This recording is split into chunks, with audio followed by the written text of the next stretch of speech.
today we are going to be looking at different ways of looking at data sets. So this week we have been working on mean, median, mode, and range, right? And we've been looking at lists of numbers called data. And we've been figuring out the mean, the median, the mode, and the range for those sets of data. Well, today we are going to start to look at another way to look at a set of data. We are going to be putting them, or we're going to be putting the sets of data that we're looking at now, instead of finding the mean, median, mode, and range, we are going to be putting them on charts. And I'm going to show you all about what we're doing right now, okay? So you can see behind me a little bit. So the first one that we're going to do is called a stem and leaf plot. So hopefully some of you have seen this before. If not, that's okay. That's why we're doing this now, okay? So a stem and leaf plot is just a graph or a plot, and it is a way to look at a big set of data. So when we've been doing mean, median, mode, and range, we've had a whole lot of numbers, and they've just been listed like across your, not your page because you're not in school, but across your screen, there's just been a list of numbers, right? It's just side by side. So we're going to take that list of numbers, that list of data, and we're actually going to put it on a graph or a plot. And the first one we're going to look at is stem and leaf plot, okay? Now, the first thing you need to know about stem and leaf plots is you need to know your place value, okay? Place value never goes away, guys. So what I mean by place value is when you have a 2-digit number. So let's say you have the number 37, okay? That's a 2-digit number. Here's 1 digit and here is 2 digits. What you need to know about stem and leaf plot, or what will help you when you're doing stem and leaf plot, is you need to know the place value of these two numbers, okay? This 7 is in the ones place, and this 3 is in the tens place, okay? Then if we also had, let's say we had maybe 437, okay? So not just 37, now we have 437. So we have the 7 in the ones, the 3 in the tens, and the 4 is in the hundreds. In the hundreds place value spot, okay? So it's important for you to remember your place value, and you're gonna see why in a second, okay? All right, so the first thing when we are doing a stem and leaf plot, the first thing that we have is a set of data. So I have a set of data here. I'm gonna write it just up here on my chart, and you guys are gonna see that now, okay? Okay, so now I have my set of data up here. So I have 78, 74, 58, 78, 98, 84, 82, 86, 94, 88, and 94. Okay, so I've got my set of data up here. Now, just like mean, median, mode, and range, before I even start my plot, my very first step is that I need to put my data in order from least to greatest. So that's what I'm gonna do now. So when I look up here, I don't have any ones, I don't have any twos. Now I'm talking about in the tens place, okay? I don't have any ones, twos, threes, or fours, but right here I have a 5 in the tens place. I have 58. That is the smallest number that I have up here, 58.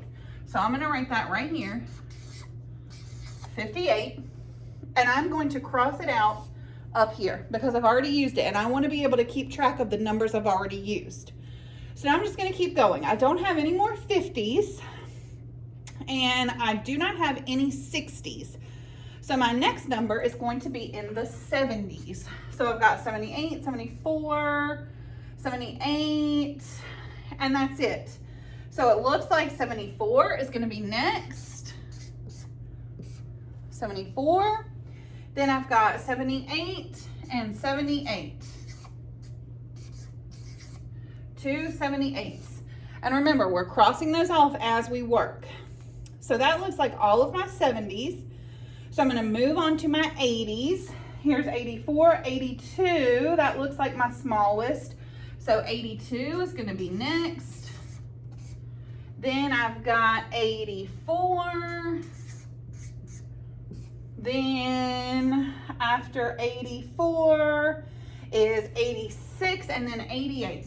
So 86 and 88, 86, 88, cross them off, all right? Then my last set of numbers are in the 90s. So I have two 94s way over there, two 94s and a 98. So since I crossed them out as I went, it's very simple for me to see what numbers I have left over as I'm going.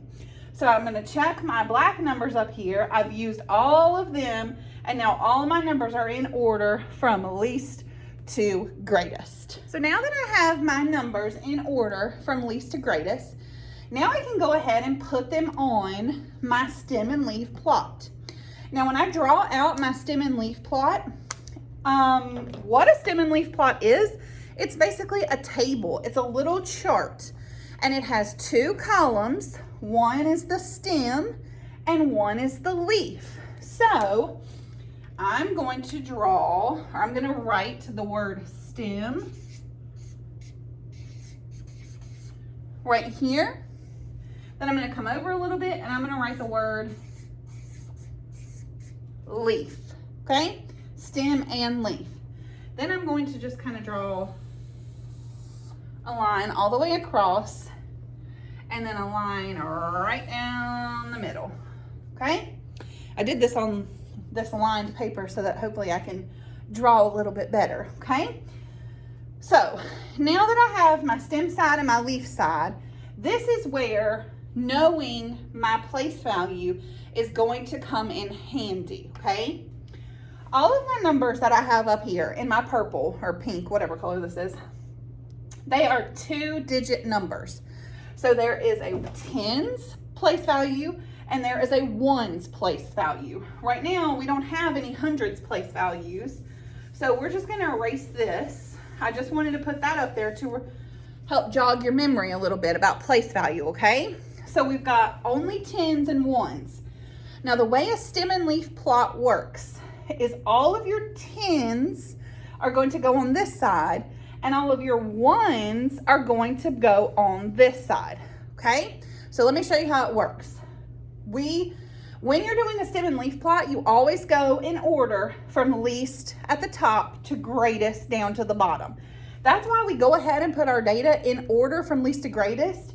So it's a whole lot easier to just put from least to greatest straight down here than it is to try and pick it out from this list up here that we started with, okay? So let's get started. I know that my smallest number is 58. So the way this works is my 5 is gonna go there, and my 8 for 58 is gonna go there. So in my stem and leaf plot, this 5 represents 50, and this leaf represents 8. So I've got 58. Now I'm done with this 58. So I'm gonna put a line under it, okay? Because that's gonna help me remember that I've used it, okay? And that's all the 50s that I have. So now my next set of numbers is in the 70s. But when you do a stem and leaf plot, you need to go in order of the numbers. You don't want to skip numbers. So what that means is I need to put a 6 right there, okay? Because the number after 5, when I'm counting 1, 2, 3, 4, 5, 6. 6 is my next number. Now, when you look up here in this purple list, do I have any numbers that start with a 6? Do I have any numbers that are in the 60s? No, we don't, right? There's no numbers in the 60s.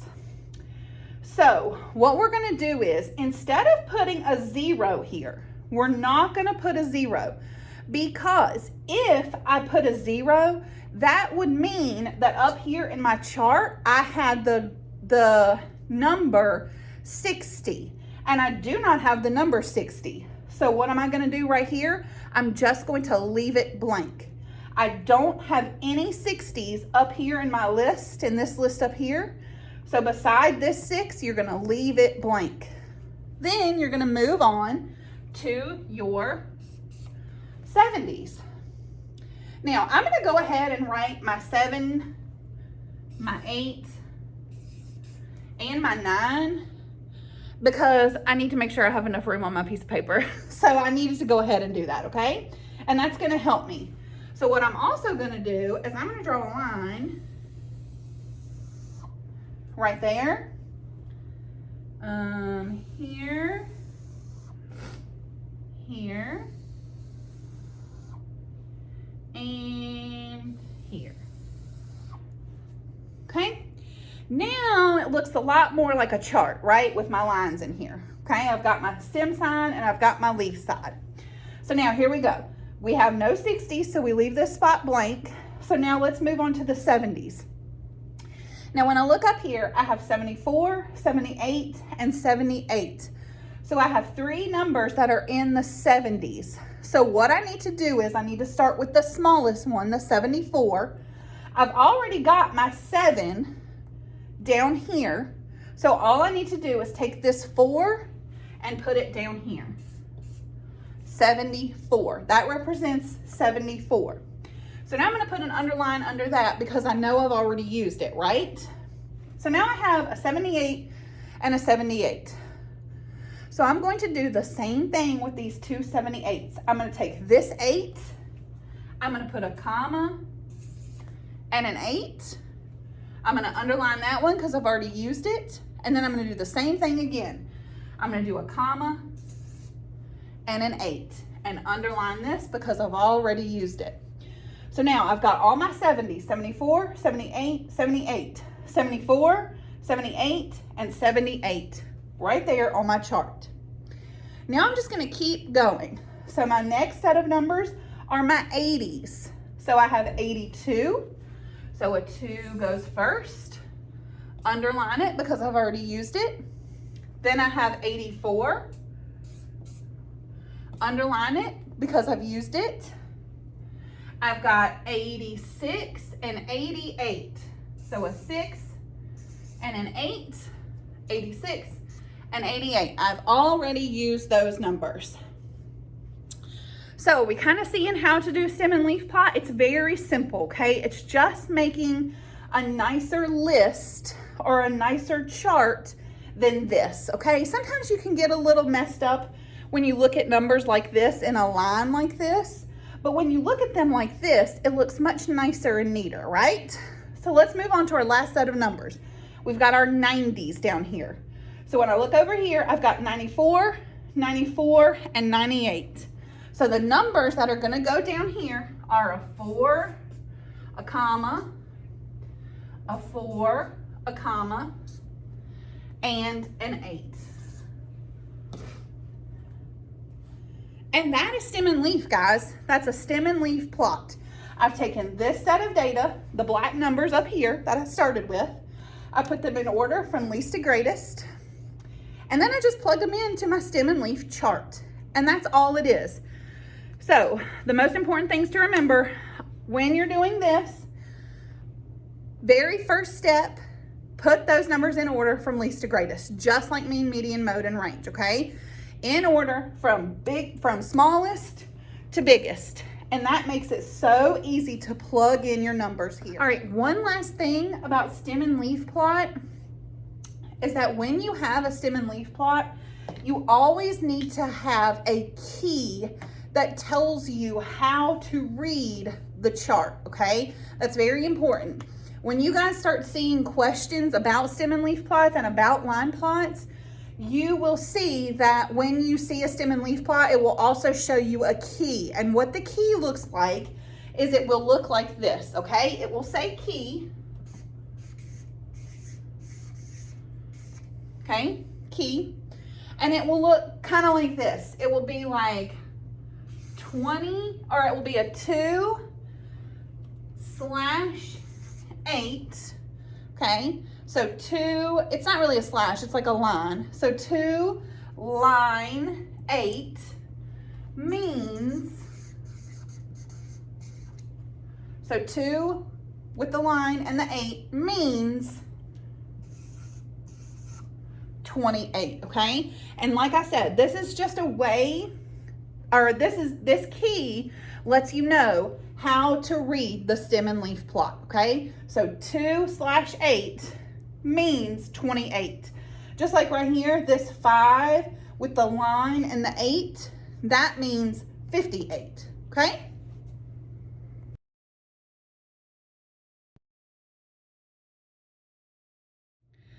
Okay, the next type of chart we're gonna do is called a line plot. So you can see right here that I've got our chart, our chart paper all labeled. I've got my title, line plot, and I have a whole bunch of numbers, okay? I have a lot more numbers than I had over there for my stem and leaf plot, right?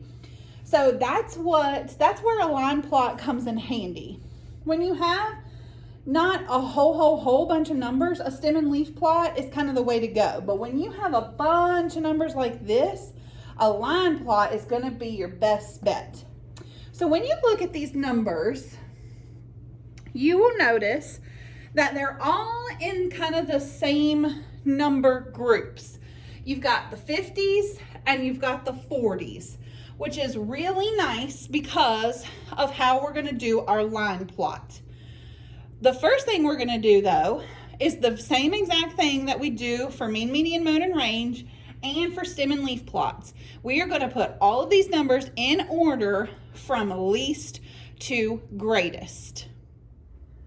Okay, I wanted you to be able to see kind of close up what I've done so far. So all I did was I took the black numbers at the top, so up here, and I put them in order from least to greatest down here in the green. And as I went along, I marked out each of the numbers as I used them so I wouldn't get confused, okay? So now all of my numbers are in order from least over here to greatest down here. Okay, so when we did mean, median, mode, and range in our very first video on Monday, I showed you a little bit, or I showed you a really small line plot. So we're going to really get into it now, okay? So what I've done after I put my numbers in order from least to greatest, all I've done now is drawn an actual number line, basically, for the line plot, okay? So here's my number line. Now what I'm going to do is I'm going to take all of these numbers and I'm going to put them down here on my number line, okay? Now this is where it comes in handy to put these numbers in order from least to greatest, because now I don't have to be like picking through like, oh, okay, here's 48 and then 49. Okay, now what's my next number going to be? I already know because I've already put my numbers in order from least to greatest. So on my line plot, I'm going to start with my smallest number, which is 48, okay? Now that's why I did this arrow here and I did this arrow on this side, because this shows you that this number line, it's not starting at the number 0 or 1. We're starting kind of in the middle of a set of numbers, and that's what these arrows show you. This shows you that the number line goes on further this way, this way, this way, and this one shows you that it keeps going on that way, okay? But I didn't want to have to draw a number line that goes on and on and on forever. So that's what these arrows accomplish for me. So now I'm just going to take my numbers and I'm going to plug them in down here on the very bottom of my number line. So I've got 48,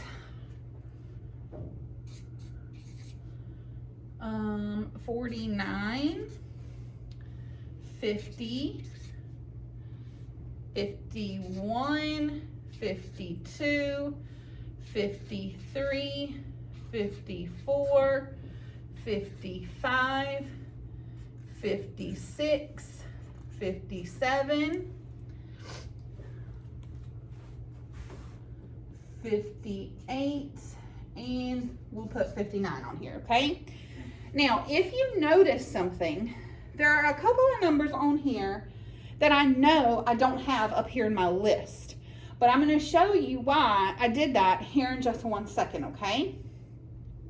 So now that I've got my number line taken care of, okay, this is the line part of the line plot.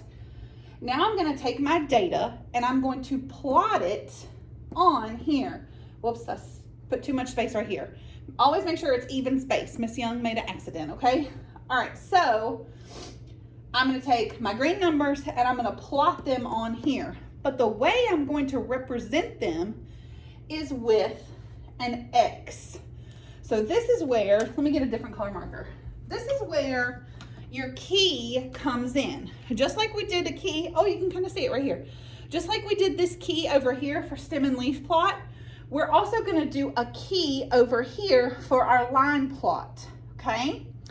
So we're going to, for this key, it's just going to be, so here's our keys.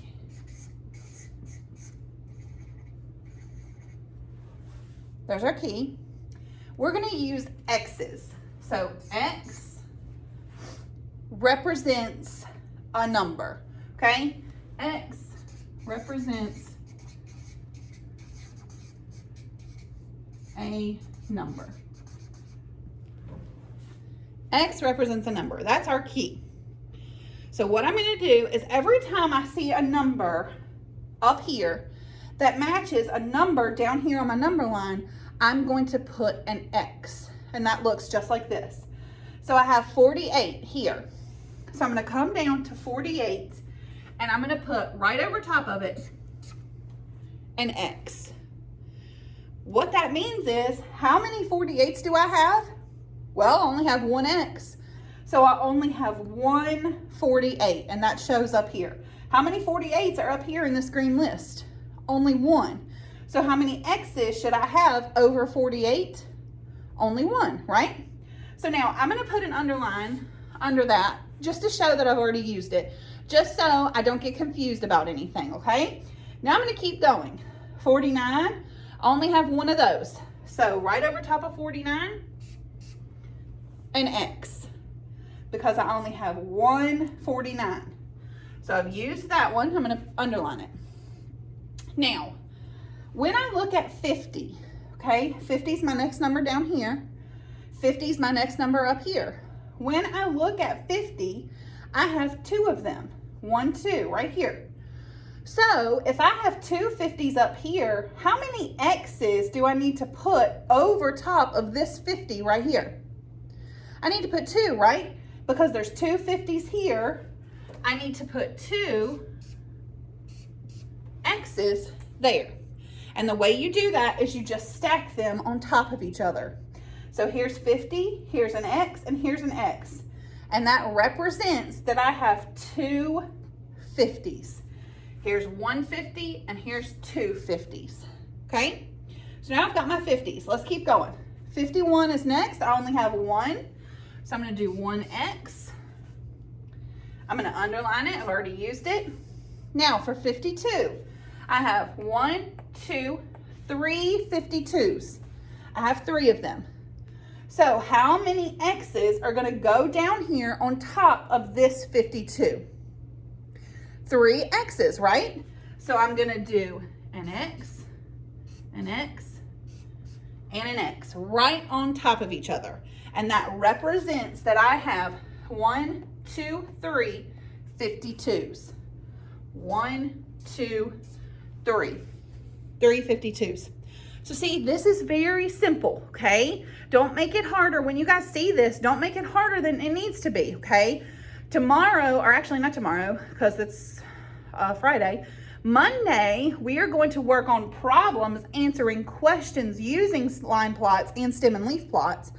But I needed you to know how to do them and what they look like before we can answer questions about them, okay? All right, so now I'm going to keep going, okay? So I finished with my 52s. So my next number up here is 53, and I have 2 of them. So 2 53s up here means 2 X's above the 53 down here. All right, let's keep it moving. So I'm going to underline these because I've already used them. Now my next number that I have up here in my green numbers is 54. And if you look, we have 1, 2, 3, 4, 5. We have 5 54s. So how many X's are going to go above this 54? 5, right? I'm going to have 5 X's. So here we go. 1, 2, 3, 4, and 5. Now they got a little scrunch there, but that's okay because you can still see the 5 X's right there. So now all I need to do is underline 1, 2, 3, 4, and 5, just to make sure I used all of my 54s. So now let's keep going. My next number is 55. I've got 2 55s. So I'm going to do 1, 2. I'm going to underline those because I've already used them. Now, if you notice something, the next number on my number line is 56, okay? It's kind of hard to see because it's a little small for you guys, but the next number is 56. Now, do I have a 56 left up here on my green numbers in my data set? No, I don't have any 56s. So, what do you think I should put over top of this 56? Nothing, right? I just leave it blank. I don't have any 56s, so I just leave this area above the 56 blank because that represents that I have no 56s. All right, so now I'm over here. Hey guys. So I know that I don't have any 56s, so I'm just gonna leave this area on top of 56 blank. And I'm just gonna keep moving. I have 2 57s. So what that means is 1, 2 over top of 57. And I'm gonna underline those. I've already used them. Then my very last number is 59, okay? So I'm gonna my next number down here is 58. So I need to leave that. Oh, I'm sorry. My very last number over here is 58, not 59, dumb as young. So I need to come down here over my 58. I only have one of them. So how many X's is gonna go on top of this 58? 1 X. And that is my very last number. So we did it. We took all of these numbers. There were 20 of them, okay? There are 20 of these numbers if you count them. We took all 20 of these numbers and we put them on our line plot. Now, how can you double check to make sure that you got all 20 of your numbers? What could you count? You could count all of your X's, right? So let's count them. 1, 2, 3, 4, 5, 6, 7, 8, 9, 10, 11, 12, 13, 14, 15, 16, 17, 18, 19, 20. How embarrassing would it have been if I didn't get 20, right? So now we have done line plot and stem and leaf plot, okay? So now you know how to do both of these plots, and I hope that it looks pretty simple. On Monday, we're going to get into actually answering questions and figuring out how to take the stem and leaf plot, or the line plot and the stem and leaf plot over there, and be able to read it and answer questions from the actual charts themselves, okay?